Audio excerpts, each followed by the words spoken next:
며느리가 제 약을 바꿔치기 하고 있어요. 약통 색깔이 달라졌어요. 제가 먹던 하얀 알약이 분명한데 어제부터 노란색으로 바뀌었습니다. 제발 도와주세요. 제가 이상한 사람 취급받고 있어요. 아들도 며느리 편만 들고 저는 혼자예요. 제가 지금 병원 화장실에 숨어서 전화하고 있어요. 며느리가 찾으면 안 돼요. 70이 넘은 노인이 며느리를 고발하는 전화, 머릿속을 떠나지 않았습니다.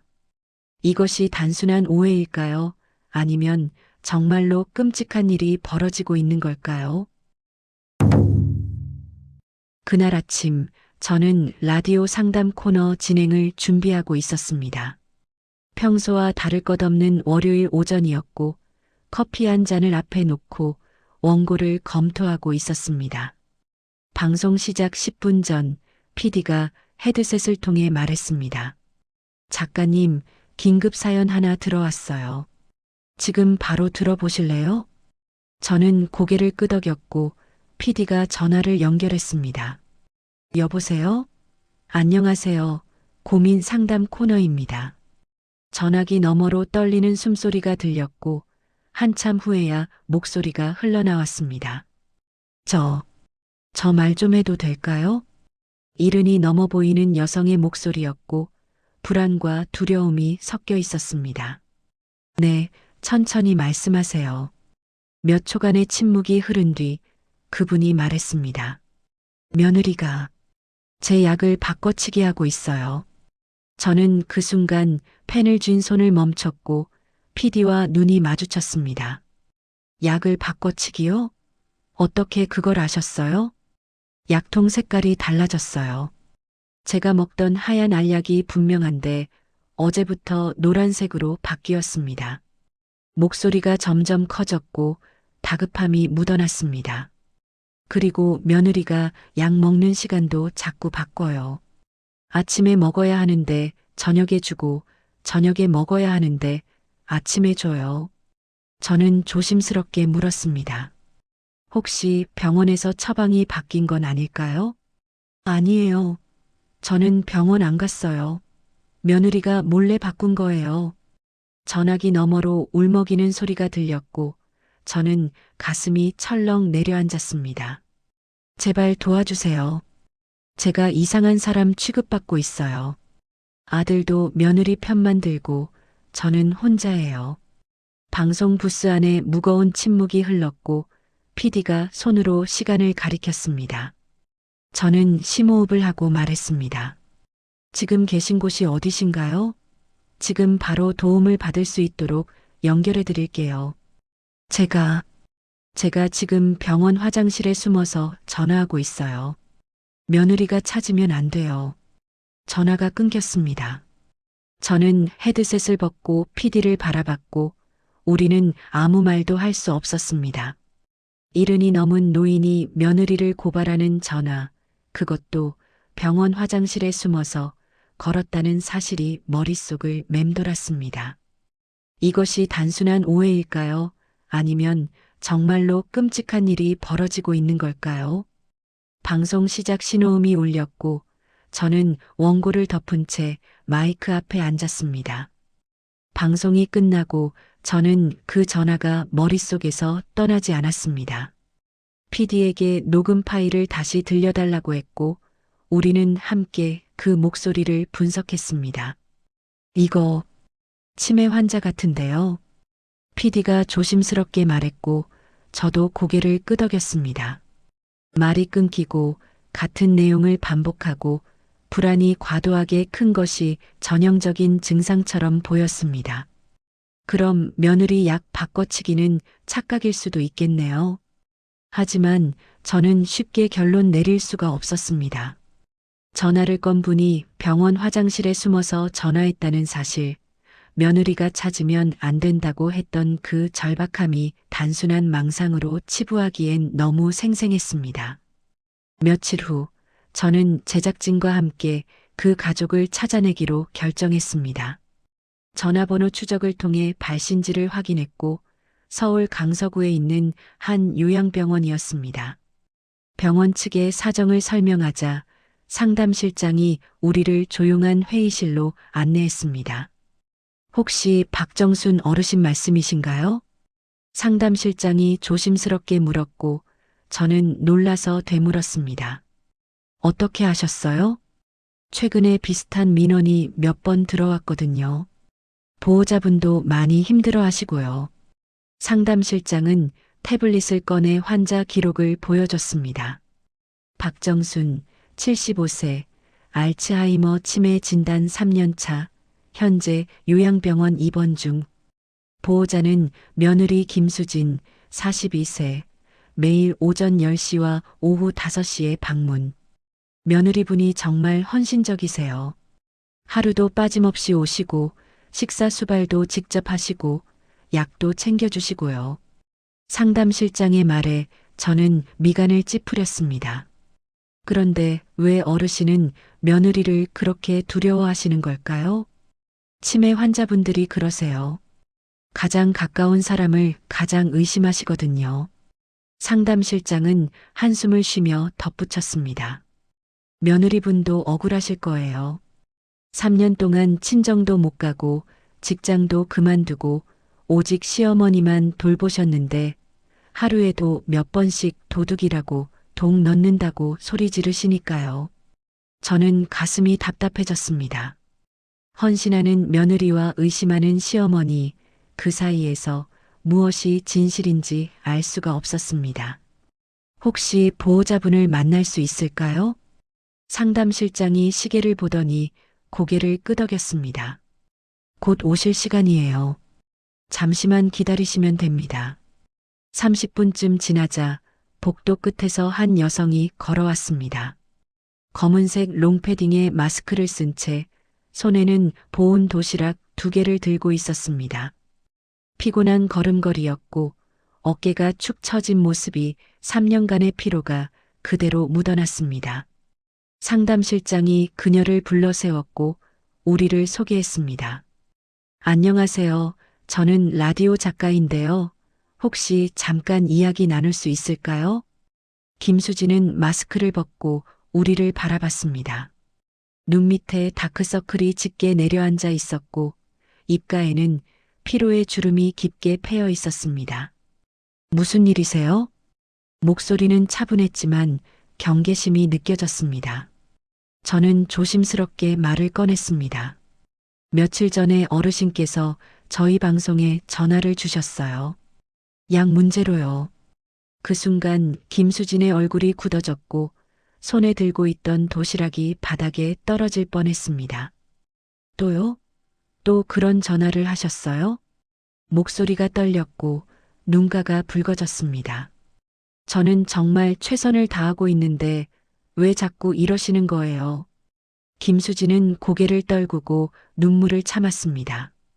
저는 그 모습을 보며 생각했습니다. 이 여자가 정말 시어머니를 해치려는 사람일까요? 아니면 오해받는 희생자일까요? 김수진은 눈물을 닦고 병실로 향했고 저희는 허락을 받아 뒤따라갔습니다. 복도를 걸으며 그녀가 중얼거렸습니다. 처음엔 이해했어요. 치매니까 기억이 안 나시니까요. 그런데 3년이 지나도 저를 믿지 않으세요. 병실 문을 열자 침대에 누워 계신 박정순 어르신이 보였습니다. 창밖을 멍하니 바라보고 계셨고 우리가 들어오는 소리에도 고개를 돌리지 않았습니다. 어머니 왔어요. 오늘 점심은 미역국이랑 생선구이 가져왔어요. 김수진의 목소리는 부드러웠고 정성스럽게 도시락을 펼쳤습니다. 하지만 박정순 어르신은 며느리를 보는 순간 얼굴이 굳어졌습니다. 너 또 왔구나. 목소리에 경계심이 묻어났고 몸을 침대 모서리로 밀착시켰습니다. 네, 어머니. 밥 드셔야죠. 아침도 걸으셨잖아요. 김수진이 숟가락을 들자 박정순 어르신이 손을 휘저었습니다. 싫어. 너한테 안 받아. 어머니, 제발이요. 약도 드셔야 하는데. 김수진은 참을성 있게 다시 시도했지만 어르신은 고개를 돌렸습니다. 저는 그 광경을 지켜보며 가슴이 무거워졌습니다. 30분 동안의 실랑이 끝에 박정순 어르신은 겨우 몇 숟가락을 드셨습니다. 김수진은 작은 약봉지를 꺼내 탁자 위에 놓았습니다. 흰색 알약 3개, 노란색 알약 2개, 그리고 분홍색 캡슐 1개였습니다. 어머니, 약 드실 시간이에요. 김수진이 물컵을 준비하는 사이 박정순 어르신이 제 쪽으로 고개를 돌렸습니다. 눈빛이 또렷해졌고 떨리는 손으로 저를 가리켰습니다. 저 사람, 기자예요? 방송 사람이에요? 저는 놀라서 고개를 끄덕였습니다. 네, 맞아요. 전화 주셨던 거 기억하세요? 박정순 어르신의 눈에 눈물이 고였고 다급하게 말했습니다. 저기 봐요. 저 약들. 색깔 다 틀렸어요. 김수진이 황급히 다가왔습니다. 어머니, 이거 병원에서 받은 거예요. 매일 드시던 거잖아요. 아니야. 내가 먹던 건 하얀 거만 6개였어. 어르신의 목소리가 커졌고 간호사가 복도에서 고개를 들이밀었습니다. 무슨 일이세요? 김수진이 난처한 표정으로 손을 저었습니다. 괜찮아요. 제가 처리할게요. 간호사가 물러가자 김수진은 한숨을 쉬고 약봉지를 집어들었습니다. 어머니, 이건 혈압약, 이건 당뇨약, 이건 치매약이에요. 다 똑같은 거예요. 하지만 박정순 어르신은 고개를 저었습니다. 거짓말. 넌 날 속이고 있어. 저는 그 순간 탁자 위에 놓인 약봉지를 자세히 봤습니다. 약국 스티커에는 박정순이라는 이름과 함께 약 이름들이 빼곡히 적혀 있었습니다. 그런데 이상한 점이 하나 있었습니다. 약봉지 옆에 놓인 작은 수첩이었는데 거기에는 손글씨로 복약 시간표라고 적혀 있었습니다. 김수진이 제 시선을 눈치채고 황급히 수첩을 집어 가방에 넣었습니다. 이건 제가 헷갈릴까봐 메모해 둔 거예요. 목소리에 약간의 떨림이 있었고 눈동자가 흔들렸습니다. 저는 무언가 잡히지 않는 위화감을 느꼈습니다. 박정순 어르신은 결국 약을 먹지 않았고 김수진은 지친 얼굴로 병실을 나섰습니다. 복도에서 저는 조심스럽게 물었습니다. 혹시 최근에 처방이 바뀐 적 있으세요? 김수진이 잠시 멈칫하더니 고개를 끄덕였습니다. 1달 전에 혈압약 용량이 바뀌었어요. 약국에서 제네릭으로 바꿨다고 했고요. 제네릭이요? 복제약이요. 같은 성분인데 회사가 다른 거. 그래서 색깔이 달라진 거예요. 설명은 논리적이었지만 저는 여전히 찝찝했습니다. 왜 김수진은 그 수첩을 그렇게 급하게 숨겼을까요? 왜 박정순 어르신은 그토록 확신에 차서 색깔이 다르다고 말했을까요? 그날 밤 저는 제작진과 회의를 했습니다. 이거 우리가 계속 파야 할까요? 그냥 치매 환자의 착각 아닐까요? PD가 조심스럽게 말했고 저도 확신이 서지 않았습니다. 하지만 뭔가가 제 마음을 붙잡고 있었습니다. 박정순 어르신의 눈빛, 김수진의 미묘한 당황, 그리고 그 수첩. 저는 결정했습니다. 조금 더 파보기로. 며칠 후 저는 다시 병원을 찾았습니다.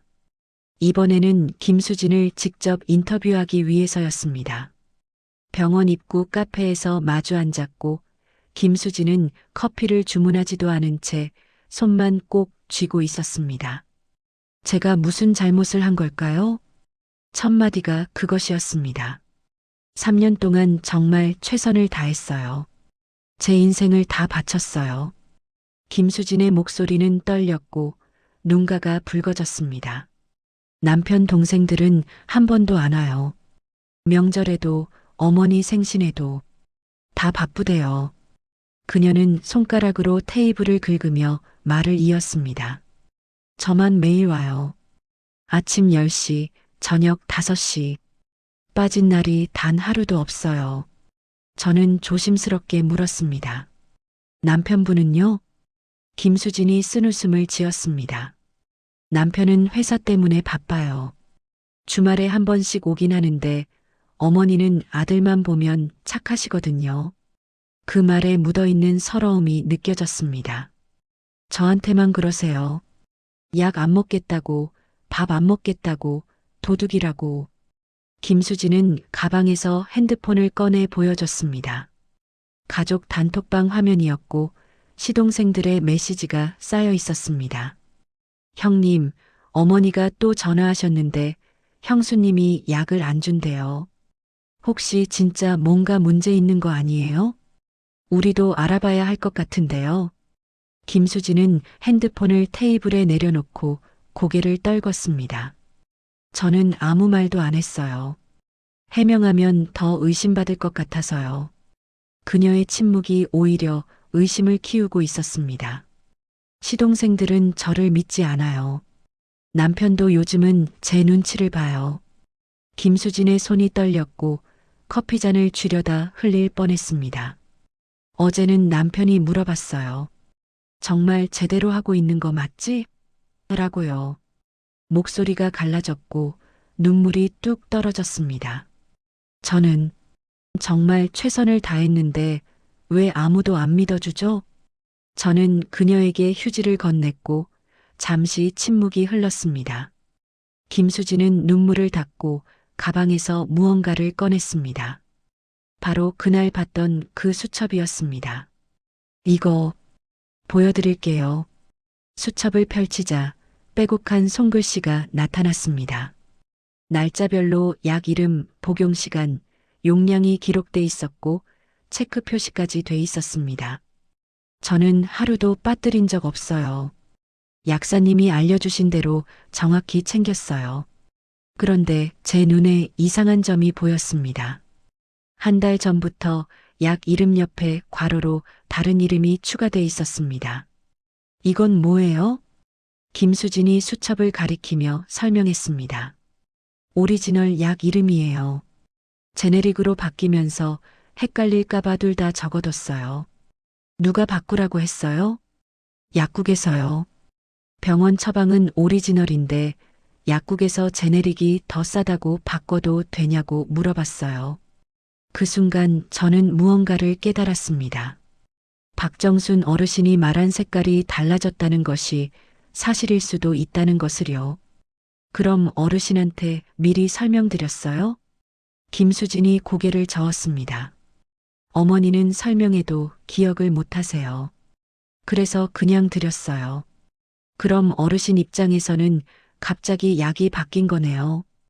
김수진의 얼굴이 창백해졌습니다. 그렇게 생각할 수도 있겠네요. 저는 수첩을 더 자세히 봤습니다. 복용 시간도 한 달 전부터 바뀌어 있었습니다. 이 시간도 왜 바뀐 거예요? 주치의 선생님이 바꾸셨어요. 혈압약은 저녁에 먹는 게 더 효과적이래서요. 모든 것이 의학적으로 합리적인 이유가 있었습니다. 하지만 치매 환자인 박정순 어르신에게는 그저 며느리가 약을 바꿨다는 사실만 남았을 것입니다. 김수진은 수첩을 덮고 한숨을 쉬었습니다. 저는 잘못한 게 없어요. 그런데 왜 이렇게 된 걸까요? 그녀의 눈빛에는 억울함과 동시에 깊은 외로움이 담겨 있었습니다. 가족에게도 시댁에게도 심지어 돌보는 시어머니에게도 이해받지 못하는 고립감. 저는 그 순간 느꼈습니다. 이 사건에는 가해자도 피해자도 명확하지 않을 수 있다는 것을. 하지만 무언가가 여전히 석연치 않았습니다. 김수진의 설명은 완벽했지만 박정순 어르신의 두려움은 너무나 생생했습니다. 과연 이 모든 것이 단순한 오해일까요? 집으로 돌아온 저는 김수진이 보여준 수첩 사진을 책상에 펼쳐놓고 한참을 들여다봤습니다. 뭔가 놓친 게 있을 것 같았지만 정확히 무엇인지 알 수가 없었습니다. 다음 날 아침 저는 약사 친구에게 전화를 걸었습니다. 대학 동기인 민지는 15년째 약국을 운영하고 있었고 복약 상담 전문가였습니다. 민지야, 약 좀 봐줄 수 있어? 복잡한 케이스인데. 그래, 사진 보내봐. 뭔데? 저는 김수진의 수첩 사진과 약봉지 사진을 전송했고, 민지는 10분쯤 지나 다시 전화를 걸어왔습니다. 이거, 뭔가 좀 이상한데? 민지의 목소리에 긴장감이 묻어났고, 저는 펜을 집어들었습니다. 뭐가 이상해? 일단 제네릭 전환 자체는 문제 없어. 같은 성분이니까. 그런데 복용 시간이 바뀐 게 좀 이상해. 주치의가 바꿨다고 했는데. 그게 말이야, 혈압약을 아침에서 저녁으로 바꾸는 건 맞아. 그런데 이 환자는 당뇨약도 같이 먹잖아. 민지가 설명을 이어갔습니다. 당뇨약이랑 혈압약을 같은 시간에 먹으면 안 돼. 최소 2시간 간격을 둬야 하거든. 저는 수첩을 다시 봤습니다. 김수진이 기록한 시간표에는 저녁 6시에 혈압약과 당뇨약이 함께 적혀 있었습니다. 그럼 이건 잘못된 거야? 응. 만약 주치의가 정말 시간을 바꿨다면 이렇게 처방하지 않았을 거야. 약사가 복약 상담할 때 반드시 짚고 넘어가거든. 민지의 말에 저는 가슴이 두근거렸습니다. 그럼 이 기록은 누가 만든 거야? 글쎄, 보호자가 임의로 조정한 것 같은데? 아니면 착각했거나. 전화를 끊고 저는 곧바로 병원에 전화를 걸었습니다. 상담실장에게 박정순 어르신의 처방 전 기록을 요청했고, 1시간 후 이메일로 파일이 도착했습니다. PDF를 열자 주치의가 작성한 처방 내역이 나타났습니다. 혈압약 복용 시간 오후 8시, 당뇨약 복용 시간 오후 6시, 분명히 2시간 간격이 있었습니다. 그런데 김수진의 수첩에는 둘 다 6시로 적혀 있었습니다. 저는 수첩 사진을 확대해서 다시 봤습니다. 자세히 보니 혈압약 시간 옆에 연필로 살짝 지운 흔적이 있었습니다. 원래는 오후 8시였던 것을 오후 6시로 고쳐 쓴 것처럼 보였습니다. 왜 김수진은 시간을 바꿔 적은 걸까요? 실수였을까요? 아니면 의도적이었을까요? 저는 다시 민지에게 전화를 걸었습니다. 민지야, 만약에 혈압약이랑 당뇨약을 같은 시간에 먹으면 어떻게 돼? 당장은 큰 문제 없어. 근데 장기적으로는 혈압 조절이 안 되고 당뇨 수치도 불안정해질 수 있어. 그럼 치매 증상이 악화될 수도 있어? 민지가 잠시 침묵하더니 조심스럽게 대답했습니다. 직접적인 연관은 없는데 혈압이 불안정하면 뇌 기능에 영향을 줄 수 있지. 특히 치매 환자는 더 민감하거든. 저는 전화를 끊고 멍하니 앉아 있었습니다. 김수진은 왜 복용 시간을 바꾼 걸까요? 편의를 위해서였을까요? 아니면 다른 이유가 있었을까요? 그날 오후 저는 병원 약제과에 직접 찾아갔습니다. 약사 선생님은 50대 중반의 여성이었고 박정순 어르신의 복약 기록을 꺼내 보여줬습니다. 이 환자분은 한 달 전에 처방이 바뀌었어요. 주치의 선생님이 시간을 조정하셨죠. 보호자분이 그 사실을 알고 계셨나요? 당연히 설명드렸죠. 복약 지도는 필수거든요. 약사는 상담 기록을 넘기며 손가락으로 가리켰습니다. 여기 보세요. 3월 15일 보호자 복약 상담 완료. 서명도 있어요. 김수진의 서명이 또박또박 적혀 있었습니다.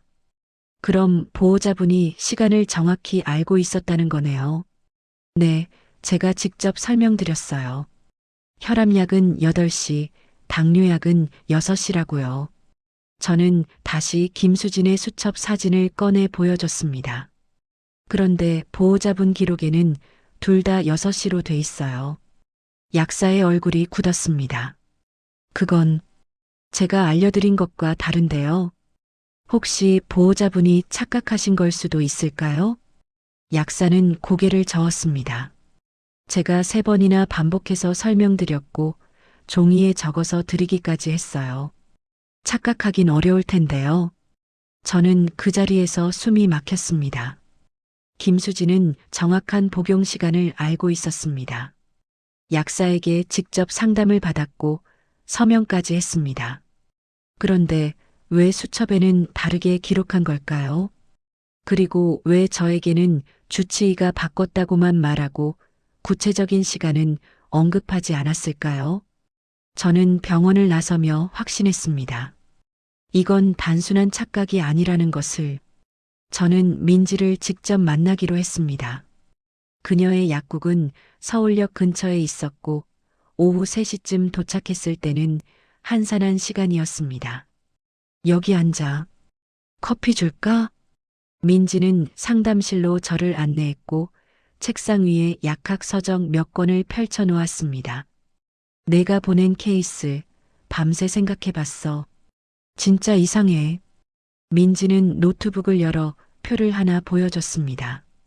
일단 이 환자가 먹는 약들을 정리해 봤어. 혈압약, 당뇨약, 치매약, 이렇게 3가지잖아. 응, 맞아. 문제는 복용 시간이야. 주치의 처방대로라면 6시에 당뇨약, 8시에 혈압약이었어야 하는데 보호자 기록으로는 둘 다 6시야. 민지는 손가락으로 표를 가리키며 설명을 이어갔습니다. 약물 상호작용 때문에 시간을 나눠 먹는 건데 같이 먹으면 효과가 떨어져. 얼마나 떨어지는데? 혈압약 효능이 30% 정도 감소할 수 있어. 장기적으로는 혈압 조절 실패로 이어지고. 저는 메모를 하며 물었습니다. 그럼 치매 환자한테는 어떤 영향이 있어? 민지가 심각한 표정으로 대답했습니다. 혈압이 불안정하면 뇌 혈류가 영향을 받아. 특히 치매 환자는 뇌가 이미 손상된 상태니까 더 취약하지. 구체적으로는 기억력이 더 빨리 나빠질 수 있고 혼란 증상이 심해질 수 있어. 그리고 감정 조절이 어려워져. 저는 펜을 놓고 민지를 바라봤습니다. 그럼 박정순 어르신이 며느리를 더 의심하게 된 것도 약 때문일 수 있다는 거야? 가능성은 있어. 물론 치매 자체가 원인일 수도 있지만 잘못된 복약이 증상을 악화시켰을 수는 있지. 민지는 또 다른 자료를 꺼냈습니다. 그리고 또 하나 이상한 게 있어. 제네릭 변경 타이밍이야. 그게 뭐가 이상한데? 일반적으로 제네릭 변경은 환자나 보호자가 요청할 때 해. 약값이 부담되거나 보험 문제가 있거나. 민지는 약봉지 사진을 확대해서 보여줬습니다. 그런데 이 케이스는 병원 처방은 오리지널인데 약국에서 제네릭으로 바뀌었어. 보호자가 요청했다는 얘기야. 그럼 김수진 씨가 직접 제네릭으로 바꿔달라고 한 거네? 응. 근데 이게 좀 미묘한 게 요양병원 환자는 대부분 의료보험이 적용돼서 약값 부담이 크지 않거든. 저는 턱을 괴고 생각했습니다. 그럼 왜 굳이 바꿨을까? 민지가 조심스럽게 말했습니다. 내 추측인데 색깔을 바꾸고 싶었던 거 아닐까? 색깔을? 치매 환자는 시각적 기억에 의존해. 약 색깔이 바뀌면 내가 먹던 약이 아니다라고 인식하게 되지. 민지의 말에 저는 소름이 돋았습니다. 그럼 일부러 환자를 혼란스럽게 만든 거야? 단정할 수는 없어. 진짜로 약값 때문이었을 수도 있고. 근데 타이밍이 묘해. 타이밍? 민지는 달력을 펼쳤습니다. 제네릭 변경이 3월 15일이잖아. 근데 복용시간 변경 처방도 똑같이 3월 15일이야. 그게 뭐가 이상해? 보통은 처방 변경이 먼저고 약국 변경은 나중이야. 그런데 이건 같은 날 동시에 일어났어. 민지는 눈을 가늘게 뜨고 말했습니다. 마치 누군가 계획한 것처럼. 저는 등골이 서늘해졌습니다. 민지야, 혹시 이게 의도적이라면 목적이 뭘까? 민지가 한숨을 쉬었습니다. 치매 환자를 더 혼란스럽게 만들어서. 글쎄, 뭘 얻으려고 했을까? 상속? 그럴 수도 있지. 환자가 판단 능력을 잃으면 법적으로 후견인이 재산 관리를 하게 되잖아. 저는 자리에서 일어났습니다. 민지야, 이 자료들 정리해서 보내줄 수 있어? 병원 측에 제출해야 할 것 같아. 그래, 근데 조심해. 이건 아직 추정일 뿐이야. 확실한 증거가 필요해. 민지의 경고를 듣고 저는 약국을 나섰습니다. 거리를 걸으며 저는 생각했습니다. 김수진은 정말 의도적으로 시어머니를 혼란스럽게 만든 걸까요? 아니면 이 모든 것이 저의 과도한 상상일까요? 하지만 한 가지는 분명했습니다. 박정순 어르신의 며느리가 약을 바꿨다는 말은 망상이 아니었습니다. 실제로 약은 바뀌었고 복용 시간도 바뀌었습니다. 그리고 그 변화가 어르신을 더 불안하게 만들었습니다. 이제 저는 알아야 했습니다. 누가 왜 이런 일을 벌인 것인지. 저는 민지가 정리해준 자료를 들고 다시 병원을 찾았습니다. 이번에는 상담실장이 아닌 간호팀장을 만나기 위해서였습니다. 50대 후반의 간호팀장 이명희 씨는 20년 넘게 요양병원에서 근무한 베테랑이었습니다. 작가님, 무슨 일로 저를 찾으셨어요? 간호팀장은 조심스러운 표정으로 물었고 저는 준비한 자료를 책상 위에 펼쳤습니다. 박정순 어르신 케이스인데요. 복약 기록에 문제가 있는 것 같습니다.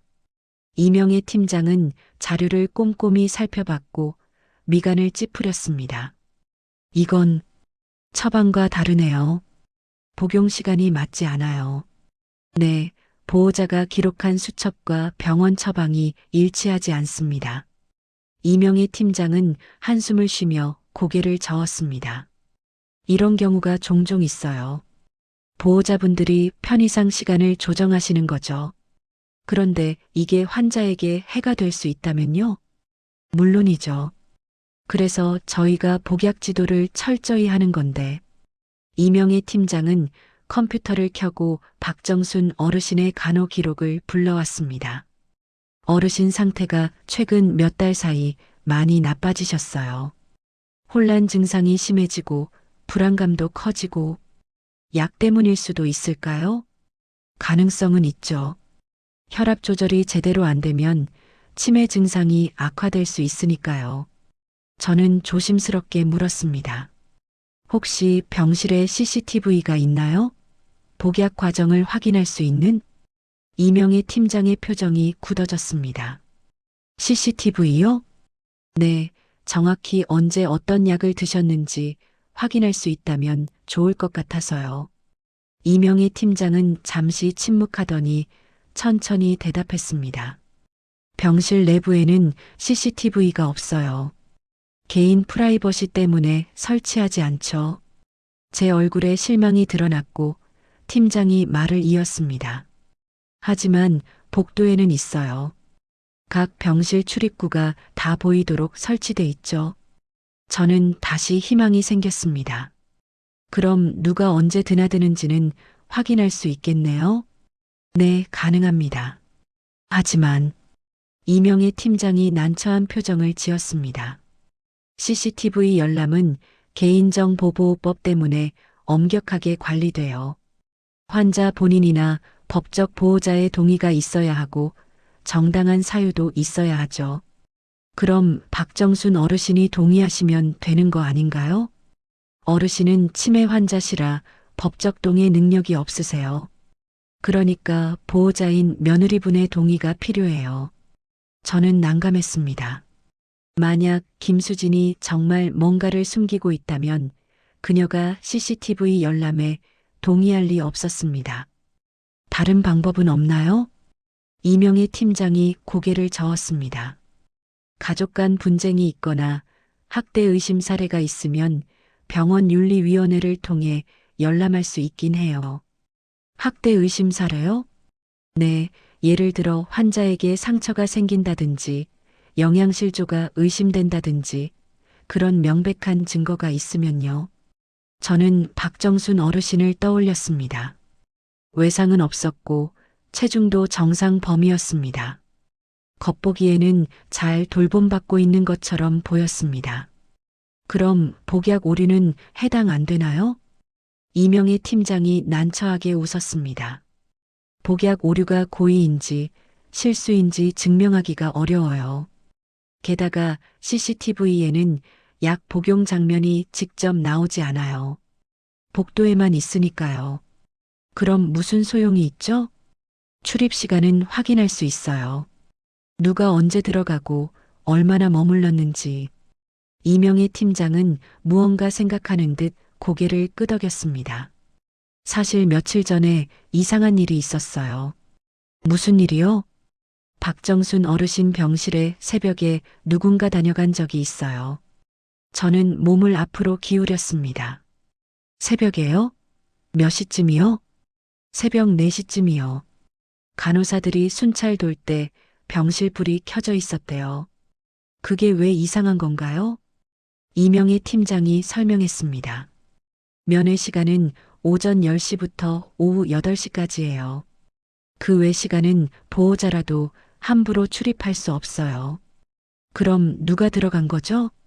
간호사가 확인했을 때는 아무도 없었어요. 어르신만 침대에 앉아 계셨고 저는 소름이 돋았습니다. CCTV로 확인 안 하셨어요? 간호사가 보고는 했는데 특별한 문제가 없어서 그냥 넘어갔어요. 어르신이 화장실 다녀오시다가 불 켜신 줄 알았거든요. 하지만 누군가 다녀갔을 수도 있잖아요. 이명희 팀장이 고개를 끄덕였습니다. 그럴 수도 있죠. CCTV를 다시 확인해 보면 알 수 있을 거예요. 언제 확인할 수 있나요? 그게 아까 말씀드렸듯이 보호자 동의가 필요해서요. 저는 답답했습니다. 진실을 밝힐 열쇠는 바로 거기 있는데 문이 잠겨 있었습니다. 혹시 제가 직접 보호자를 설득해 볼까요? 이명희 팀장이 조심스럽게 말했습니다. 시도해 보실 수는 있죠. 하지만 며느리분이 거부하시면 방법이 없어요. 저는 자리에서 일어났습니다. 알겠습니다. 시도는 해보겠습니다. 병원을 나서며 저는 생각했습니다.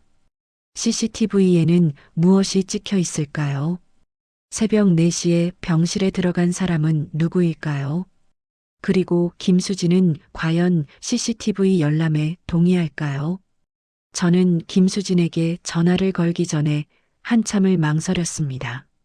CCTV 열람 요청을 어떻게 꺼내야 할지, 그녀가 어떻게 반응할지 예측할 수 없었습니다. 결국 저는 솔직하게 말하기로 했습니다. 수진 씨, 혹시 시간 되시면 잠깐 만날 수 있을까요? 중요한 이야기가 있어서요. 전화 너머로 김수진의 긴 한숨이 들렸습니다. 무슨 일이세요? 또 뭐가 문제예요? 목소리에 피로와 경계심이 섞여 있었습니다. 전화로는 어려울 것 같아서요. 병원 근처 카페에서 뵐 수 있을까요? 다음 날 오후 저는 약속 장소에서 김수진을 기다렸습니다. 그녀는 10분쯤 늦게 도착했고 얼굴이 몹시 피곤해 보였습니다. 죄송해요. 오늘 아침에 시댁에서 급한 연락이 와서요.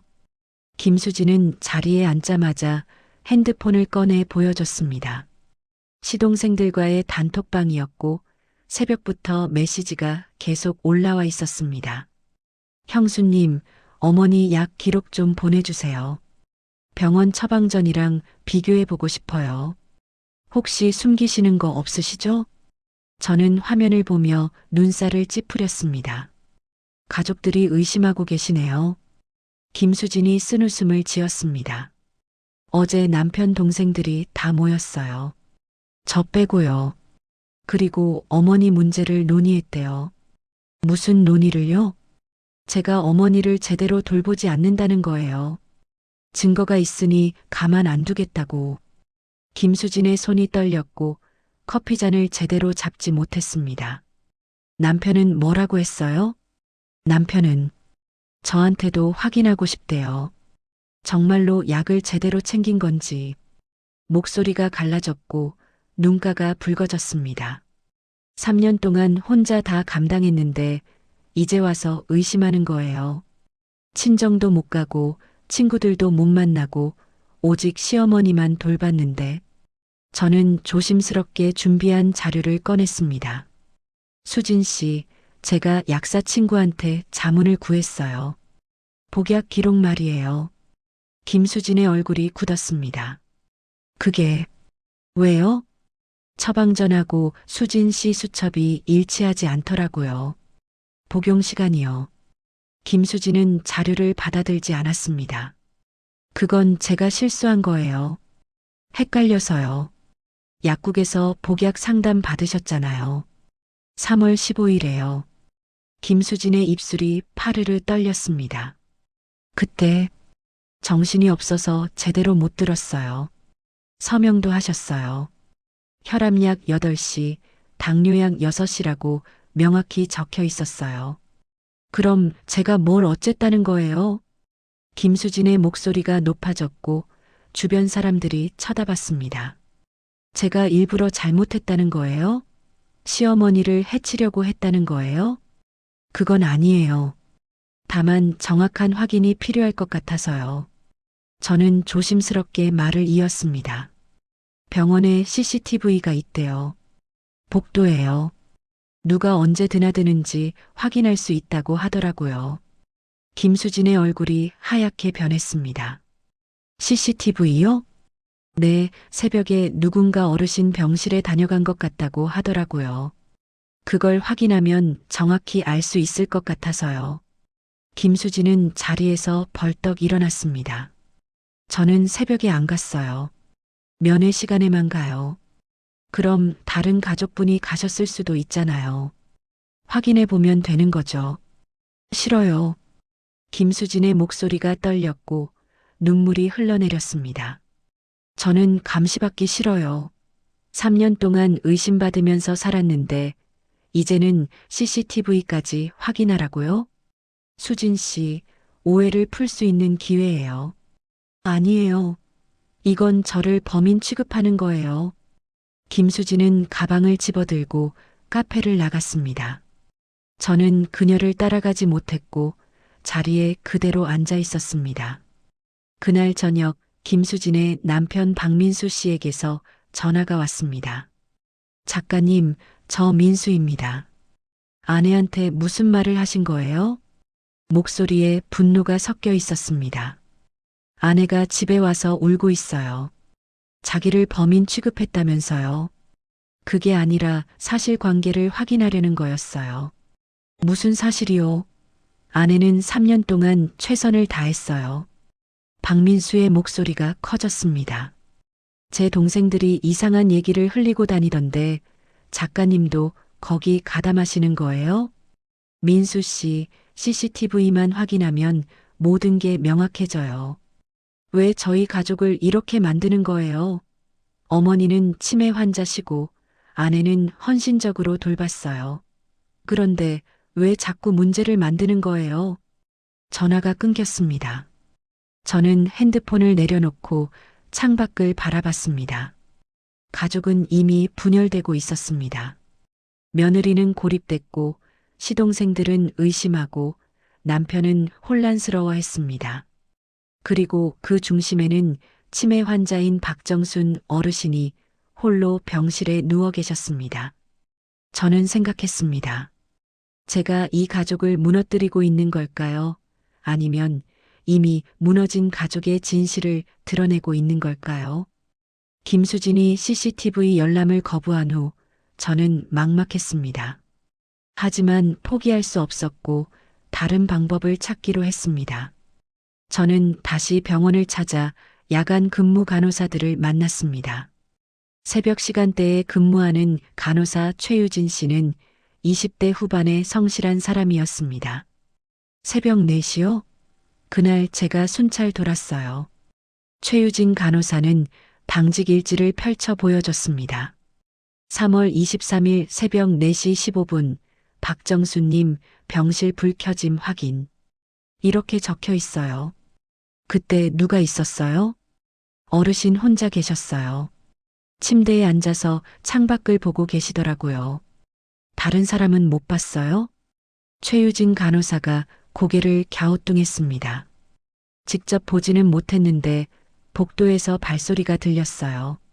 남자 발소리 같았어요. 제 심장이 빠르게 뛰었습니다.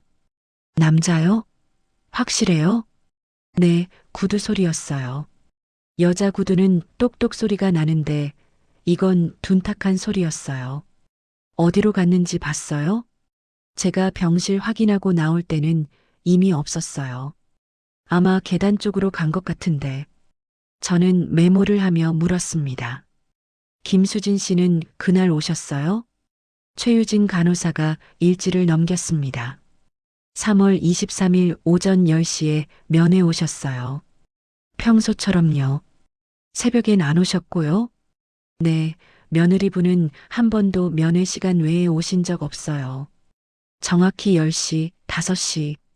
딱 2번만 오세요. 저는 뭔가 이상함을 느꼈습니다. 김수진은 그토록 헌신적으로 시어머니를 돌봤다고 했는데 왜 면회 시간 외에는 한 번도 오지 않았을까요? 아니, 그보다 중요한 것은 새벽에 병실에 들어간 남자가 누구인가 하는 것이었습니다. 혹시 보호자 출입 기록부가 있나요? 최유진 간호사가 파일을 꺼내 보여줬습니다. 병원 규정상 면회객은 모두 출입부에 서명을 해야 했습니다. 저는 3월 23일 기록을 찾았습니다. 오전 10시 김수진 서명. 오후 5시 김수진 서명. 그런데 그 아래에 또 다른 서명이 있었습니다. 오후 11시 박민수. 김수진의 남편이었습니다. 박민수 씨가 밤 11시에 왔었네요. 최유진 간호사가 고개를 끄덕였습니다. 아, 그날 아드님 오셨어요. 어머니 상태 확인하러 오신다고 했어요. 자주 오세요? 아니요, 가끔요. 한 달에 한두 번?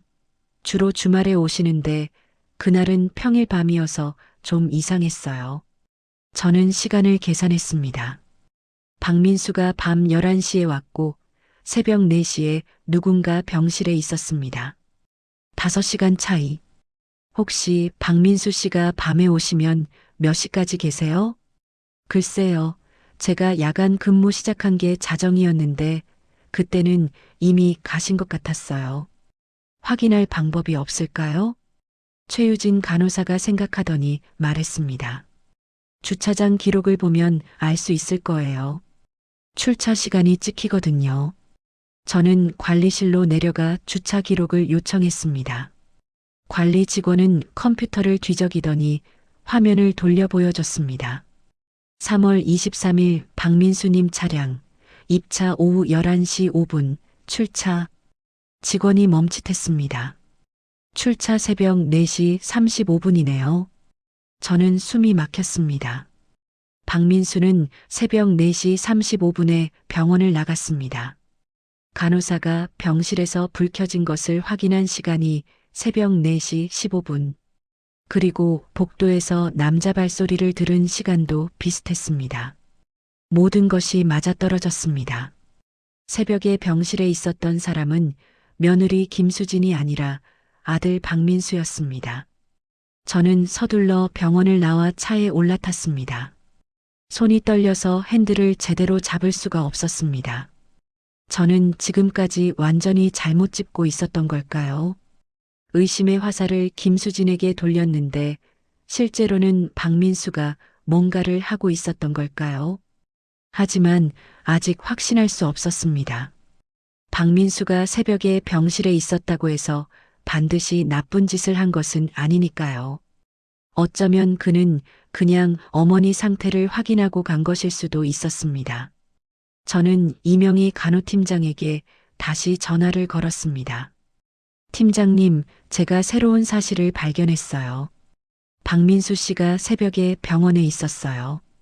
이명희 팀장이 놀란 목소리로 대답했습니다. 새벽에요? 그건 규정 위반인데요. 주차 기록에 다 나와 있어요. 밤 11시에 들어와서 새벽 4시 반에 나갔어요. 그럼 CCTV를 확인해 봐야겠네요. 이제 확인할 수 있나요? 이명의 팀장이 잠시 침묵하더니 말했습니다. 규정 위반 사항이 확인됐으니 윤리위원회에 보고할 수 있어요. 그럼 CCTV 열람이 가능해져요. 드디어 문이 열리고 있었습니다. 이틀 후 저는 병원 윤리위원회 회의실에 있었습니다. 이명희 간호팀장, 상담실장, 그리고 병원장이 함께 자리했습니다. 작가님, 지금부터 CCTV 영상을 보여드리겠습니다.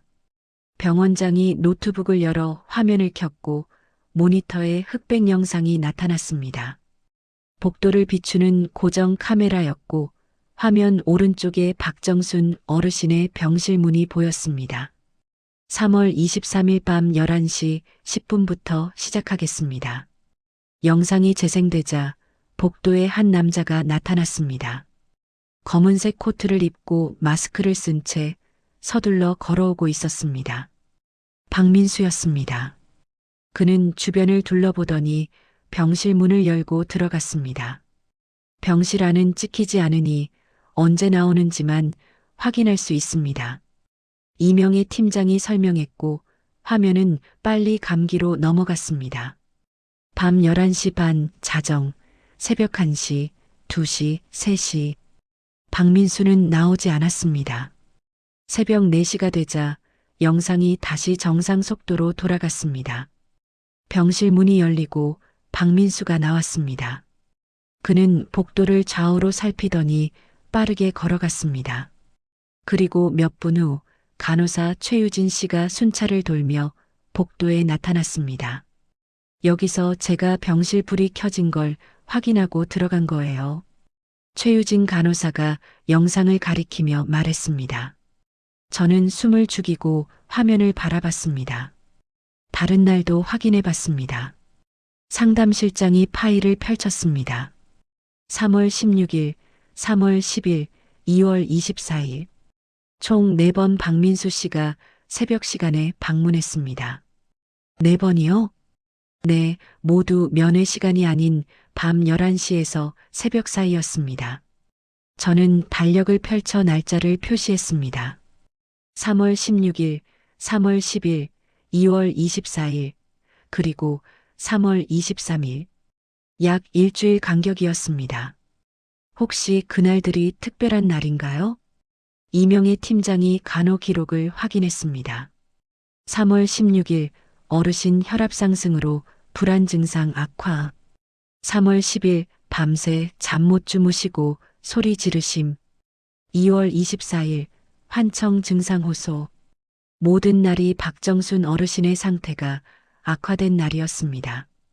그리고 그 전날 밤 박민수가 병실에 있었습니다. 저는 소름이 돋았습니다. 더 자세히 봐야 할 부분이 있습니다. 병원장이 영상을 되돌려 3월 23일 새벽 4시로 맞췄습니다. 박민수가 병실에서 나오는 장면이 다시 재생됐습니다. 여기를 보세요. 병원장이 일시정지를 눌렀고 화면을 확대했습니다. 박민수의 손에 무언가 들려 있었습니다. 작은 비닐봉지 같은 것이었습니다. 이게 뭘까요? 저는 화면에 얼굴을 가까이 댔지만 흑백 영상이라 정확히 알 수 없었습니다. 간호사님, 혹시 그날 아침 병실에서 특이한 점 없었나요? 최유진 간호사가 생각하더니 고개를 끄덕였습니다. 아, 맞다. 어르신 침대 옆 쓰레기통에 약봉지가 있었어요. 약봉지요? 네, 보통은 보호자분이 약 챙겨주시고 빈 봉지는 가져가시거든요. 그런데 그날은 쓰레기통에 버려져 있었어요. 저는 심장이 빠르게 뛰었습니다. 그 봉지 아직 있나요? 당연히 버렸죠. 의료 폐기물이라. 저는 한숨을 쉬었지만 이미 충분한 증거가 있었습니다. 그럼 박민수 씨가 새벽에 와서 약을 준 거네요. 이명의 팀장이 고개를 끄덕였습니다. 그렇게 보입니다. 문제는 왜 새벽에 몰래 왔느냐는 거죠. 상담실장이 또 다른 자료를 꺼냈습니다. 더 심각한 게 있습니다. 박정순 어르신 명의로 최근 3개월간 보험 가입 내역이 있습니다. 보험이요? 네, 종신보험 2건. 총 보험금이 1억 원입니다. 저는 서류를 받아들고 확인했습니다. 가입일은 2월 15일과 3월 5일. 수익자는 모두 아들 박민수였습니다. 치매 환자가 보험에 가입할 수 있나요? 불가능합니다. 하지만 가족이 대리로 서명할 수는 있죠. 물론 불법이지만요. 병원장이 심각한 표정으로 말했습니다. 이건 단순한 복약 오류가 아닙니다. 명백한 보험 사기이고 어쩌면 더 심각한 범죄일 수 있습니다. 저는 모든 퍼즐이 맞춰지는 것을 느꼈습니다. 박민수는 어머니 명의로 고액보험을 가입했습니다. 그리고 새벽에 몰래 병실에 와서 뭔가를 했습니다. 복용 시간이 잘못된 약을 주었을 수도 있고 아예 다른 약을 줬을 수도 있습니다. 그 결과 박정순 어르신의 상태는 계속 악화됐습니다. 그럼 김수진 씨는 몰랐던 건가요? 저는 며느리를 떠올렸습니다. 그녀는 정말로 최선을 다해 시어머니를 돌봤습니다. 하지만 남편이 뒤에서 모든 것을 망치고 있었습니다. 김수진 씨 수첩에 잘못된 복용 시간이 적혀 있었던 건 이명희 팀장이 조심스럽게 말했습니다. 아마 박민수 씨가 아내한테도 거짓 정보를 준 것 같습니다. 주치의가 시간을 바꿨다고 말하면서요. 그럼 며느리도 피해자였던 거네요. 네, 3년 동안 헌신적으로 돌봤는데 남편이 모든 걸 망친 거죠. 저는 주먹을 불끈 쥐었습니다.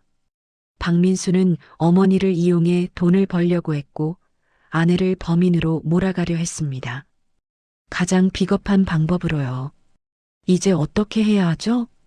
병원장이 단호하게 말했습니다. 경찰에 신고해야 합니다.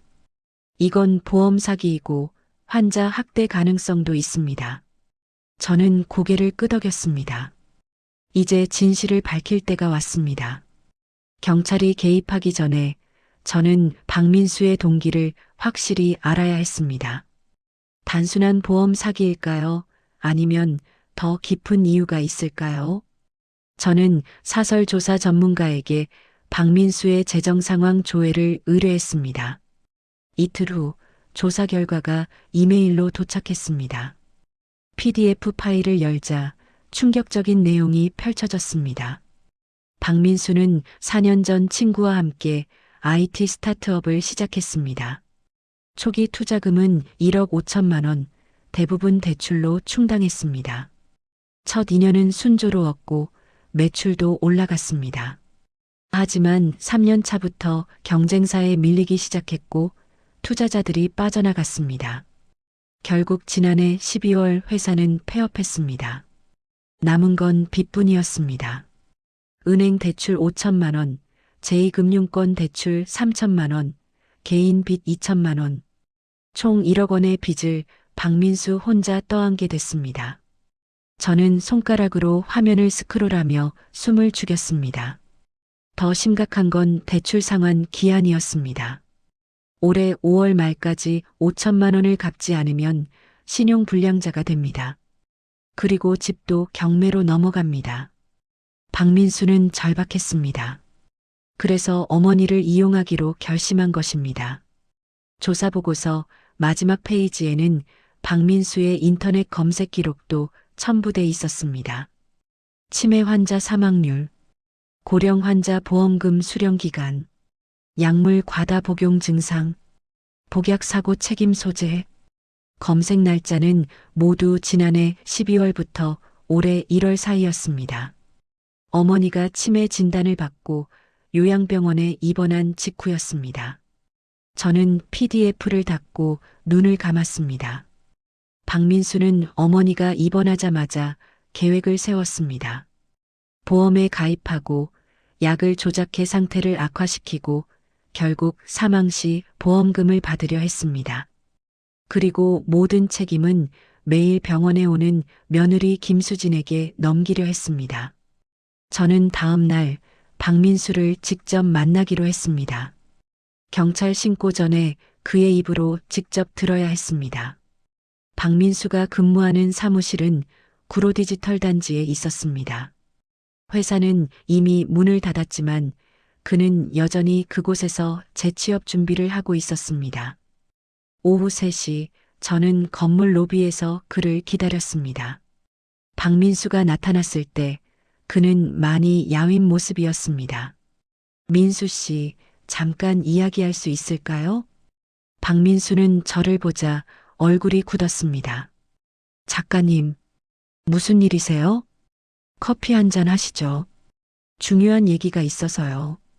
근처 카페에 앉았고 저는 조사 보고서를 테이블 위에 놓았습니다. 박민수의 얼굴이 창백해졌습니다. 이게 뭐예요? 민수 씨 재정 상황이요. 1억 원 빚, 5월 말 상환 기한, 그리고 어머니 명의 보험 가입. 박민수는 아무 말도 하지 못했습니다. 그리고 이것도요. 저는 CCTV 캡처 사진을 보여줬습니다. 새벽에 병실을 나오는 박민수의 모습이었습니다. 4번이나 새벽에 가셨더군요. 면회 시간도 아닌데요. 박민수의 손이 떨렸고 커피잔을 제대로 잡지 못했습니다. 저는 그냥 어머니 상태를 확인하러 새벽 4시에요? 그것도 일주일 간격으로 4번씩이나? 박민수는 고개를 숙였습니다. 민수 씨, 무슨 약을 드린 거예요? 약이 아니라 그냥 뭐예요? 어머니 상태가 악화된 날들이 전부 민수 씨가 다녀간 다음 날이던데요. 박민수의 눈가가 붉어졌습니다. 저도 어쩔 수 없었어요. 1억 원 빚 때문에요? 박민수가 고개를 끄덕였습니다. 회사가 망했어요. 다 제 잘못이에요. 친구한테 보증을 섰는데 친구가 도망갔어요. 목소리가 떨렸고 눈물이 뚝뚝 떨어졌습니다. 집도 넘어가요. 아이들 학교도 못 보내요. 아내는 시어머니 돌보느라 직장도 못 다녀요. 그래서 어머니를 이용한 거예요? 박민수는 얼굴을 감쌌습니다. 저도 사람이에요. 제 가족을 지켜야죠. 어머니는 어차피 치매시잖아요. 그래서 일부러 약을 잘못 드린 거예요? 아니에요. 저는 그냥 복용 시간만 조금 바꿨어요. 효과가 떨어지게요. 그럼 어머니 상태가 나빠지니까요? 박민수는 대답하지 못했습니다. 그리고 보험금을 받으려고요. 1억 원이면 빚을 갚을 수 있으니까요. 박민수가 울먹였습니다. 어머니는 아무것도 기억 못 하세요. 저도 몰라보세요. 그냥 빨리 편히 가시는 게 나을 것 같았어요. 저는 소름이 돋았습니다. 그래서 아내한테도 거짓말한 거예요? 주치의가 시간 바꿨다고? 아내는 몰랐어요. 제가 수첩에 잘못 적어뒀어요. 그럼 아내가 잘못 약을 주고 나중에 문제 생기면 아내 책임이 되니까요. 저는 주먹을 쥐었습니다. 3년 동안 헌신한 아내를 범인으로 만들려고 했다는 거죠? 박민수는 고개를 떨궜습니다. 최선이었어요. 다른 방법이 없었어요. 최선이요? 어머니를 죽이고 아내를 범인으로 만드는 게 최선이었어요? 박민수는 울고 있었습니다. 하지만 저는 동정심이 들지 않았습니다. 그는 가장 비겁한 방법을 선택했습니다. 자신의 빚을 갚기 위해 어머니를 희생시키고 아내를 희생양으로 삼았습니다. 이제 어떻게 하실 거예요? 박민수가 떨리는 목소리로 물었습니다. 경찰에 신고할 거예요. 이건 명백한 범죄니까요. 박민수는 무릎을 꿇었습니다. 제발 한 번만 봐주세요. 제 가족이 무너져요. 민수 씨 가족은 이미 무너졌어요. 민수 씨가 직접 무너뜨렸어요. 저는 자리에서 일어났습니다. 이제 마지막 단계만 남았습니다. 가족 앞에서 진실을 밝히는 것. 저는 병원 회의실에서 가족 전체를 소집했습니다. 박정순 어르신, 며느리 김수진, 아들 박민수, 그리고 시동생 2명까지 모두 모였습니다. 오후 2시 회의실 문이 닫혔고 무거운 침묵이 흘렀습니다. 김수진은 구석자리에 앉아 고개를 숙이고 있었고 박민수는 창밖만 바라보고 있었습니다. 시동생 박민호와 박민재는 팔짱을 끼고 형수를 노려보고 있었습니다. 박정순 어르신은 휠체어에 앉아 멍하니 사람들을 바라보고 계셨습니다. 이명희 간호팀장과 병원장도 함께 자리했습니다. 오늘 이 자리를 마련한 이유는 지난 3개월간 일어난 일들의 진실을 밝히기 위해서입니다. 제가 말을 시작하자 모두의 시선이 저에게 쏠렸습니다. 여러분은 며느리 김수진 씨가 시어머니를 제대로 돌보지 않았다고 의심하셨죠? 박민호가 끼어들었습니다. 그게 사실 아니에요? 어머니가 직접 전화로 말씀하셨잖아요. 약을 바꿔치기 했다고. 네, 맞습니다. 약은 실제로 바뀌었습니다. 김수진이 고개를 들었고 눈물이 그렁그렁 맺혔습니다. 하지만 그건 김수진 씨가 한 게 아닙니다. 저는 노트북을 열어 CCTV 영상을 틀었습니다. 화면에 박민수가 새벽에 병실로 들어가는 장면이 나타났습니다. 이건 3월 23일 새벽 4시입니다. 면회 시간이 아닌데 누군가 병실에 들어갔습니다. 박민재가 화면을 보더니 놀라서 말했습니다. 형이 왜 새벽에? 그뿐이 아닙니다. 총 4번 일주일 간격으로 새벽에 방문했습니다. 저는 날짜와 시간이 표시된 CCTV 캡처 사진들을 테이블 위에 펼쳤습니다. 박민수는 아무 말도 하지 못했습니다. 그리고 이것은 박정순 어르신 명의로 가입된 보험 서류입니다. 총 1억 원, 수익자는 박민수 씨입니다. 박민호가 서류를 낚아채듯 집어들었습니다. 이게 무슨... 형, 이게 뭐예요? 박민수는 고개를 숙였습니다. 저는 계속 설명했습니다. 박민수 씨는 회사가 망하면서 1억 원의 빚을 지게 됐습니다. 5월 말까지 갚지 못하면 집이 경매로 넘어갑니다. 그래서 어머니를 이용한 거예요? 박민재의 목소리가 떨렸습니다. 네, 박민수 씨는 어머니의 약 복용 시간을 바꿔서 상태를 악화시켰습니다. 그리고 모든 책임은 매일 병원에 오는 아내에게 넘기려고 했습니다. 김수진이 두 손으로 얼굴을 감싸고 울기 시작했습니다. 저는 정말 몰랐어요. 남편이 수첩에 잘못 적어준 것도 몰랐고, 제가 매일 약을 잘못 드린 것도 몰랐어요. 박민호가 형을 노려봤습니다. 형, 이게 사실이에요? 형수님한테 이런 짓을 한 거예요? 박민수는 여전히 침묵했습니다. 박정순 어르신이 갑자기 떨리는 목소리로 말했습니다. 민수야, 내가 그랬어? 박민수가 어머니를 받고 눈물이 흘러내렸습니다. 어머니, 죄송해요. 내가 그렇게 말했잖니. 약이 바뀌었다고. 색깔이 다르다고. 근데 아무도 안 믿어줬어. 박정순 어르신의 목소리는 분명했고 치매 환자 같지 않았습니다. 다들 내가 미쳤다고 했어. 치매 환자라고 무시했어. 근데 내 말이 맞았잖아. 어르신의 눈에서 눈물이 흘러내렸습니다. 민수야, 엄마가 뭘 잘못했니? 널 키우느라 평생을 바쳤는데 이제 와서 엄마를 죽이려고 한 거야? 어머니, 저는 정말 어쩔 수 없었어요. 빚이 너무 많아서. 그래서 엄마 목숨을 돈으로 바꾸려고 한 거야? 박정순 어르신의 목소리가 커졌고 손이 부들부들 떨렸습니다. 김수진이 어르신 곁으로 다가가 손을 잡았습니다. 어머니, 정말 죄송해요. 제가 몰라봤어요.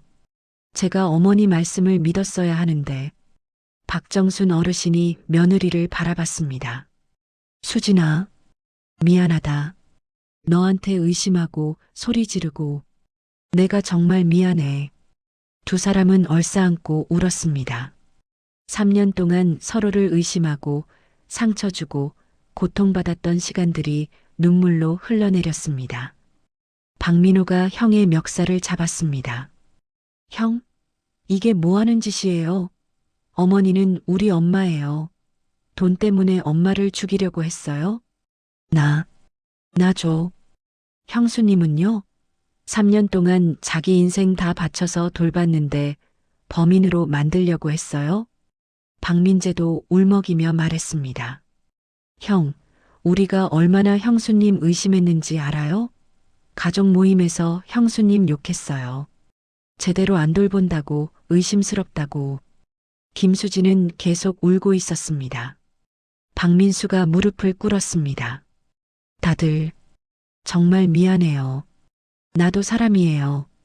내 가족 지키고 싶었어요. 내 가족은 여기다 있어요. 박민호가 소리쳤습니다. 어머니도 가족이고 형수님도 가족이에요. 근데 형은 가족을 버린 거예요. 병원장이 조용히 말했습니다. 이제 경찰에 신고할 수밖에 없습니다. 보험 사기, 환자 학대, 이 모든 게 범죄입니다. 박민수는 바닥에 주저앉았습니다. 박정순 어르신이 떨리는 목소리로 말했습니다. 민수야, 엄마는 너를 용서할 수 없어. 하지만 경찰에는 내가 직접 얘기할게. 어머니, 이제 너랑은 끝이야. 엄마 얼굴 보지 마. 회의실에 침묵이 흘렀습니다. 가족은 이미 무너졌고 신뢰는 산산조각 났습니다. 그리고 그 폐허 속에서 며느리와 시어머니는 서로의 손을 꼭 잡고 있었습니다. 가족회의가 끝난 후 경찰이 도착했습니다. 박민수는 보험 사기와 환자 학대 혐의로 조사를 받게 됐습니다. 저는 회의실 밖 복도에서 김수진이 벤치에 앉아 멍하니 앞을 바라보는 모습을 봤습니다. 수진 씨, 괜찮으세요? 김수진은 천천히 고개를 돌렸고 눈가가 퉁퉁 부어 있었습니다. 저는 뭐가 뭔지 모르겠어요. 3년이 한순간에 무너진 것 같아요. 저는 그녀 옆에 앉았습니다. 수진 씨는 잘못이 없어요. 오히려 가장 큰 피해자예요. 남편이 저를 그렇게 생각했다는 게 믿기지 않아요. 저를 범인으로 만들려고 했다니요. 김수진의 목소리가 떨렸고 눈물이 다시 흘러내렸습니다. 3년 동안 친정도 못 가고 친구들도 못 만나고 오직 시어머니만 돌봤어요. 제 인생을 다 바쳤는데 이제 모든 사람이 알아요. 수진 씨가 얼마나 헌신했는지요. 김수진이 고개를 저었습니다. 하지만 돌아올 수 없잖아요. 3년이라는 시간도 무너진 믿음도. 저는 아무 말도 할 수 없었습니다. 그날 저녁 박민호와 박민재가 김수진을 찾아왔습니다. 세 사람은 병원 정원 벤치에 나란히 앉았고 저는 조금 떨어진 곳에서 지켜봤습니다. 형수님, 정말 죄송합니다. 박민호가 먼저 입을 열었습니다. 저희가 형수님을 의심했어요. 어머니 말씀만 듣고 형수님 말은 안 들었어요. 박민재도 고개를 숙였습니다. 형수님이 얼마나 힘들었을지 생각도 못했어요. 그냥 형이 바쁘니까 형수님이 돌보는 게 당연하다고 생각했어요. 김수진은 조용히 앉아 있었습니다. 형수님, 앞으로 저희가 도울게요. 어머니 병원비도 저희가 나눠낼게요. 형수님 혼자 감당하게 하지 않을게요. 김수진이 천천히 말했습니다.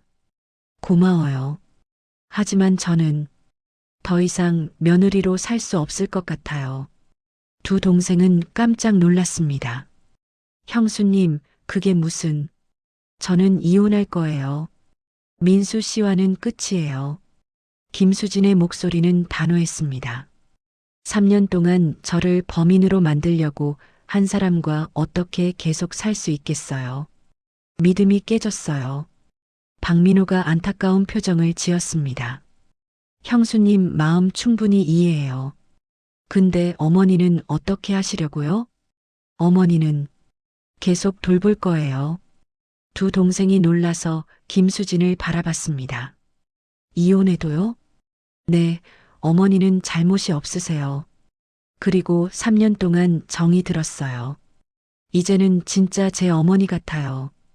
김수진의 눈에서 눈물이 흘렀습니다. 어머니가 제 말을 믿어주지 않으셨던 것도 이해해요. 치매 때문이었고, 게다가 아들이 뒤에서 조종했으니까요. 형수님, 저는 어머니한테 화가 안 나요. 오히려 더 미안해요. 제가 제대로 지켜드리지 못해서요. 박민재가 손수건을 꺼내 건넸습니다. 형수님, 정말 대단하세요. 저라면 못했을 거예요. 저도 잘 모르겠어요. 그냥 어머니를 버릴 수가 없어요. 일주일 후, 저는 다시 박정순 어르신의 병실을 찾았습니다. 어르신은 침대에 앉아 창밖을 보고 계셨고, 예전보다 표정이 밝아 보였습니다. 어르신, 기분이 좀 나아지셨어요? 박정순 어르신이 미소를 지었습니다. 약을 제대로 먹으니까 머리가 맑아지는 것 같아요. 이제는 수진이 얼굴도 잘 기억나요. 다행이네요. 수진이가 참 고생했어요. 나 때문에. 어르신의 눈가가 촉촉해졌습니다. 나는 치매라서 기억이 자꾸 사라지는데 수진이는 매일 와서 밥 먹여주고 손 잡아주고 천사 같아요. 며느리분이 정말 대단하세요. 아들은, 내 아들은 이제 없어요. 나는 아들을 지웠어요. 어르신의 목소리가 떨렸습니다. 대신 딸이 생겼어요. 수진이가 내 딸이에요. 이제는 그렇게 생각하기로 했어요. 저는 뭉클했습니다. 수진아. 복도에서 김수진이 도시락을 들고 들어왔습니다. 어머니, 오늘은 어머니 좋아하시는 미역국 끓여왔어요. 우리 딸 고마워. 박정순 어르신이 며느리의 손을 잡았고 두 사람은 마주보며 웃었습니다. 한 달 후 박민수는 보험 사기 및 환자 학대 혐의로 기소됐습니다. 재판부는 징역 2년에 집행유예 3년을 선고했습니다. 보험금은 전액 환수됐고 박민수는 빚을 갚기 위해 집을 팔아야 했습니다. 김수진은 이혼 소송을 진행했고 법원은 김수진의 손을 들어줬습니다.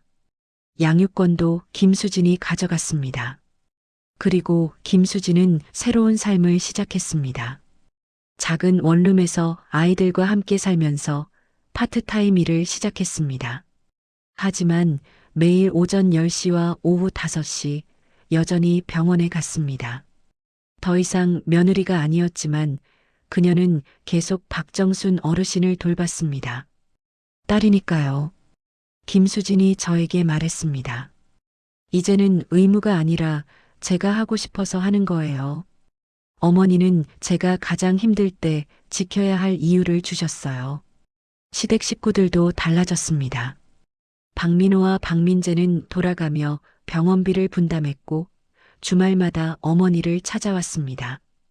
그리고 김수진을 형수님이 아닌 누나라고 불렀습니다. 우리 가족이니까요. 박민재가 말했습니다.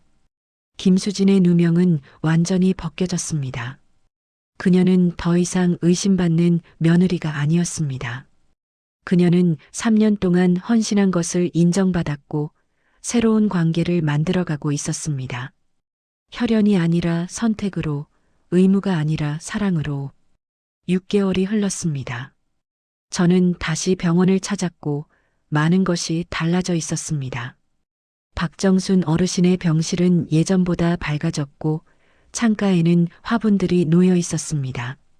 작가님, 오랜만이에요. 김수진이 반갑게 인사했고 그녀의 얼굴에는 예전의 어두운 그림자가 사라져 있었습니다. 수진 씨, 많이 좋아 보이세요. 요즘 괜찮아요. 일도 구했고 아이들도 잘 적응하고 있어요. 김수진은 간호조무사 자격증을 땄고 파트타임으로 근처 요양원에서 일하고 있었습니다. 시어머니 돌보면서 배운 게 많았어요. 그게 제 길이 될 줄은 몰랐는데요. 그녀는 웃으며 박정순 어르신 곁으로 갔습니다. 어머니, 작가님 오셨어요. 박정순 어르신은 예전보다 훨씬 맑은 눈으로 저를 바라봤습니다. 어머, 작가님. 저희 수진이 많이 예뻐졌죠? 네, 정말 밝아지셨어요. 우리 딸이 효자예요. 매일 와서 밥 먹여주고 산책도 시켜주고 어르신이 김수진의 손을 꼭 잡았고 두 사람은 서로를 바라보며 미소 지었습니다. 어르신 상태도 많이 좋아지셨다면서요? 이명희 간호팀장이 뒤에서 말했습니다. 약을 제대로 드시니까 혈압도 안정됐고 치매 진행 속도도 많이 늦춰졌어요. 기억력도 예전보다 나아지셨고요. 다행이네요. 보호자가 바뀐 것도 큰 영향을 줬어요. 이제는 스트레스 없이 편안하게 돌봄을 받으시니까요. 법적 보호자는 박민호로 변경됐고 실질적 돌봄은 김수진이 맡았습니다. 그리고 모든 의료 결정은 삼남매가 함께 논의해서 결정했습니다. 민호 씨랑 민재 씨도 자주 오세요? 김수진이 고개를 끄덕였습니다. 네, 주말마다 오세요. 어머니 산책도 시켜드리고 식사도 같이 하고요. 가족 같아요. 원래 가족이잖아요. 아니에요. 이제는 다른 가족이에요. 더 좋은 가족이요. 김수진의 말에는 확신이 담겨 있었습니다. 예전에는 의무로 며느리니까 당연히 해야 한다는 생각으로 했어요. 근데 이제는 제가 원해서 해요. 뭐가 달라졌어요? 선택권이 생겼어요. 이혼하고 나서 저는 자유로워졌어요. 떠날 수도 있었는데 제가 남기로 선택한 거예요. 김수진은 창밖을 바라보며 말을 이었습니다. 그랬더니 모든 게 달라졌어요. 짐이 아니라 사랑이 됐어요. 그날 오후 박민호와 박민재가 병원에 왔습니다. 두 사람은 어머니와 함께 병원 정원을 산책했고 김수진도 함께 했습니다. 어머니, 오늘 날씨 좋죠? 꽃도 피고. 박민재가 어머니 휠체어를 밀며 말했습니다. 그러게. 봄이 왔네. 박정순 어르신이 미소를 지었습니다. 수진아, 너도 꽃 좋아하지? 저기 개나리 예쁘다. 네, 어머니. 정말 예쁘네요. 네 사람은 평화로워 보였습니다. 더 이상 의심도 갈등도 숨겨진 의도도 없었습니다. 그냥 서로를 아끼는 가족이었습니다. 누나, 다음 주에 어머니 생신인데 우리 집에서 조촐하게 식사할까요? 박민호가 제안했습니다. 좋아요. 제가 미역국 끓여갈게요. 어머니 좋아하시는 거. 그리고 케이크도 준비하고. 어머니, 생크림 케이크 괜찮으시죠? 좋지, 좋아. 우리 다 같이 먹자. 박정순 어르신의 얼굴에 행복이 가득했습니다. 저는 멀리서 그 모습을 지켜봤습니다. 6개월 전 이 가족은 완전히 무너져 있었습니다. 의심과 배신, 거짓과 조작으로 얼룩져 있었습니다. 하지만 이제는 달랐습니다. 진실이 밝혀진 후 그들은 새로운 관계를 만들었습니다.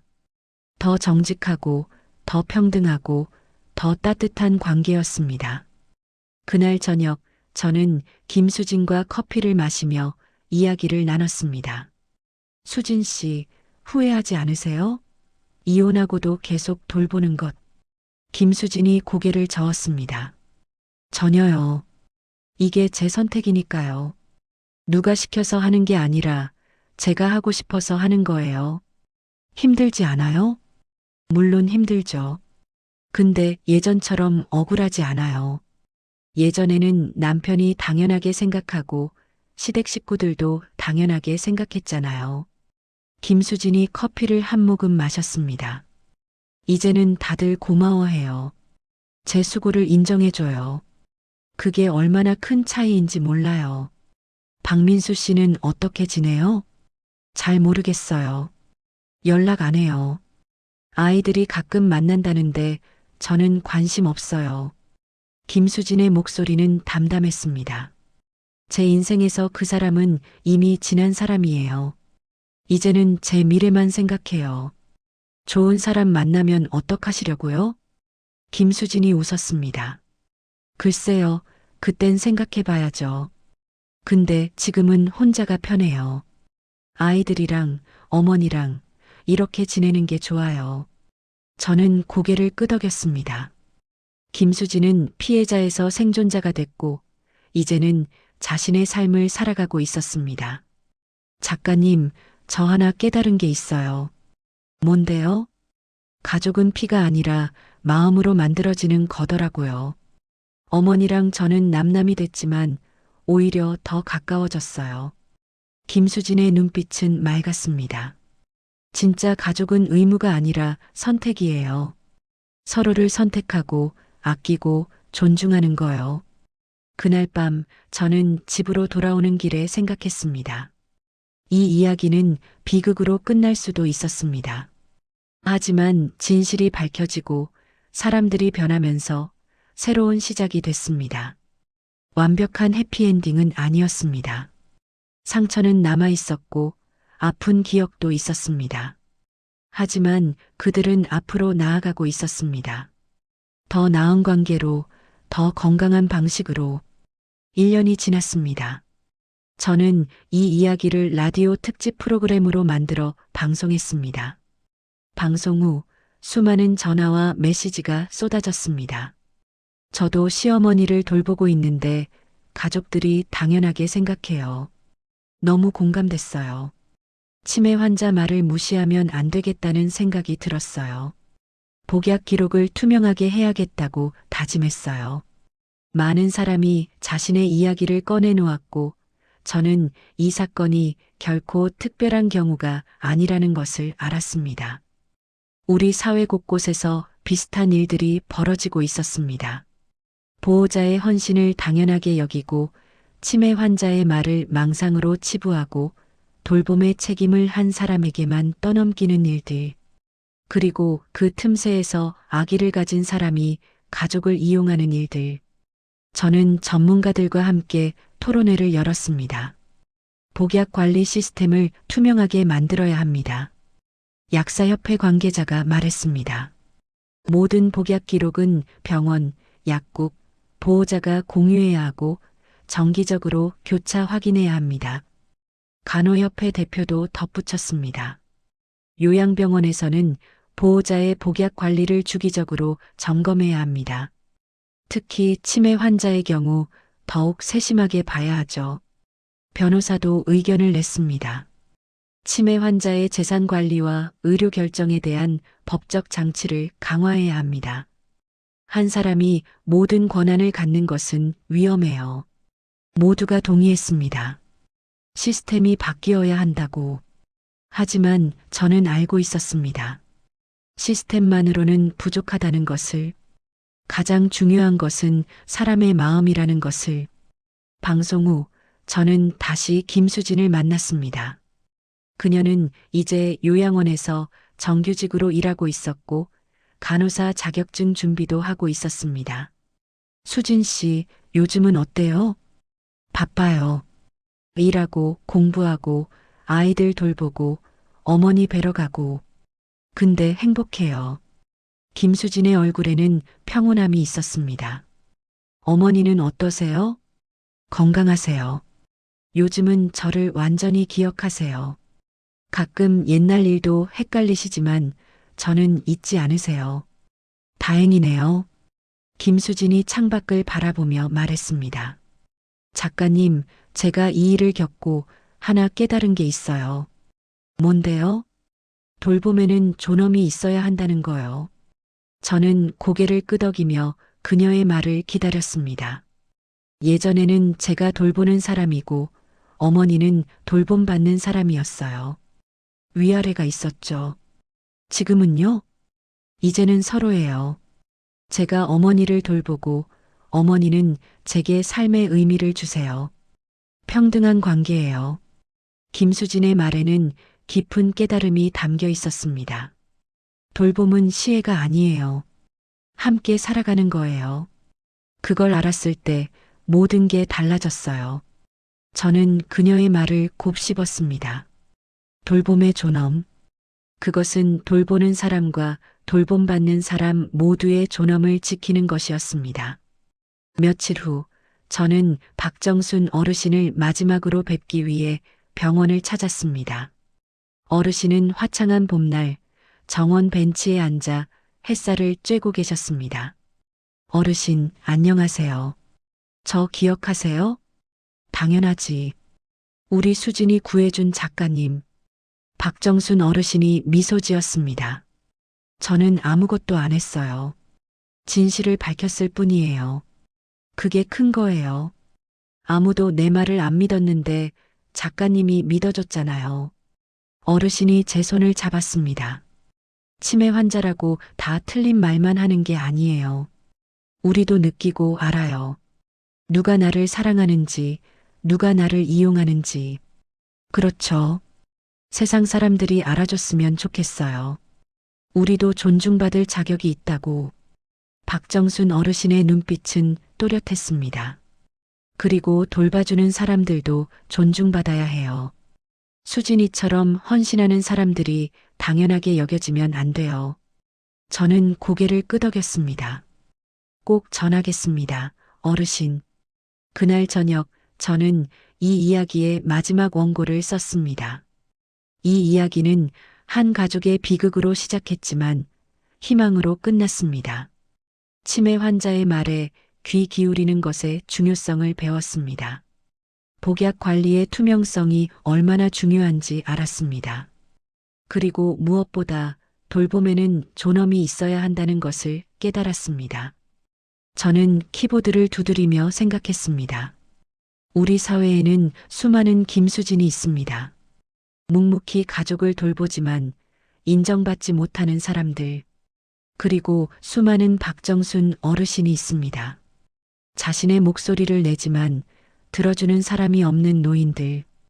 이 이야기가 그들에게 작은 위로가 되길 바랐습니다. 그리고 우리 모두에게 경종이 되길 바랐습니다.